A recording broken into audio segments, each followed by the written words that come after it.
खैर ताए ये बंद पिया हो रस ये समझो खैर की नहीं वरी कुजा थियो रस मुझी न्याणी कजी वही आए रस वो तरह से पानी भरण वही के साल सोरा और सोरी मुझी न्याणी के कड़िया लाया। अच्छा भला अहां जी छोकरी जो पैसा को चक्कर तो कोन हो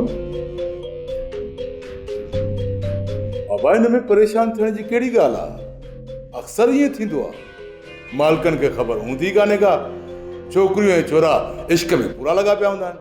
न रसन मुझी निगरी एतरी बेअमाली ना है भले तव्हां सॼे ॻोठ खां शायदि ई पुछो हर कोई रस मुझी न्याणी जे बारे में शायदि ई ॾींदो। भला अहां खे को शक हो को शोभ हो? हाँ रईस शक आहे। कहते शक आहे अहां जो? रईस असांजो शक बगे ते आहे। बगो पहिरियां बि तड़ ते वञी मुंहिंजी भेण जो हथ पकड़ियो बार बार हुनजी बदतमीज़ी सां पेश आयो पिया। बगो हर बार मुंहिंजी भेण खे छेड़े थो। असांखे बिल्कुलु बगे ते शक आहे। बाबा बगो मुंहिंजो माण्हू कीने जंहिं वक़्तु इहो वाक़ियो थियो न मूंखे ख़बर पई मूंखे ॾाढी कावड़ आई बगे खे टंगाए हिते खणिया आयुसि ऐं फुटको ॾियारियोमांसि बल्कि ॾिनोमांसि हाणे बंदि आहे। बाबा ऐं मुंहिंजे राज जा माण्हू आहियो सॼो इलाइक़ो मुंहिंजे हथ हेठि अला कंहिं लुच ऐं लोफर खे अहिड़ी किनी हरकत करे ओॾा न कढी विझांसि। हाँ रईस सही थो चए बगे खे मूं पंहिंजे हथनि सां कुटियो आहे। कुटे मूं बगे जी अहिड़ी हालत कई आहे जो हू हाणे साह बि नथो खणी सघे।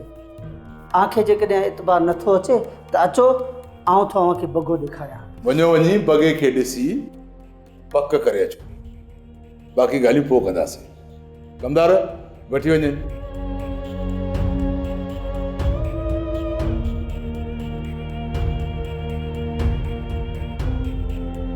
मतलब त गोले अॼु मुंहिंजो कमु करे ॾेखारियो पर गोले मूंखे ॿुधायो छो कोन? ख़ैर फ़ोन थो कयांसि।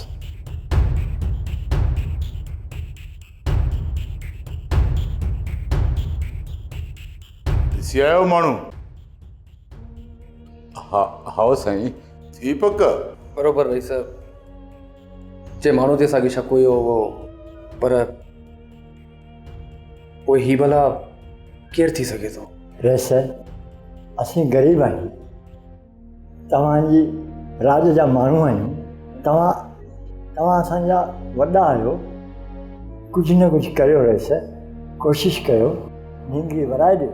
साईं चओ त असां पुलिस वटि केस दाख़िल कराए अचो। न बाबा न जे पुलिस खे तव्हां ॿुधायो न ईअं सम्झो त नींगरीअ जे सिर जे मथां तव्हां हथु खयो। अरे बाबा मां वेठो आहे न जेतिरी मौजी हले थी न तेतिरी पुलिस जी कोन थी हले। साईं इन जे करे त असां मुंहिंजे तरफ़ ते लॻी आया आहियूं ॿियो किथे बि की न विया आहियूं साईं। हाणे अहांखे असांजी पारत हुजे। बाबा हाँ परेशान न थियो ऐं वेठो आहे न ऐं हींअर खां वठी हथ पेर हणा थो अलाह कंदो त नींगरी हथ अची वेंदी। अलाह उहा खे ख़ुशि रखंदो साईं पर असांजी पारत हुजेव साईं।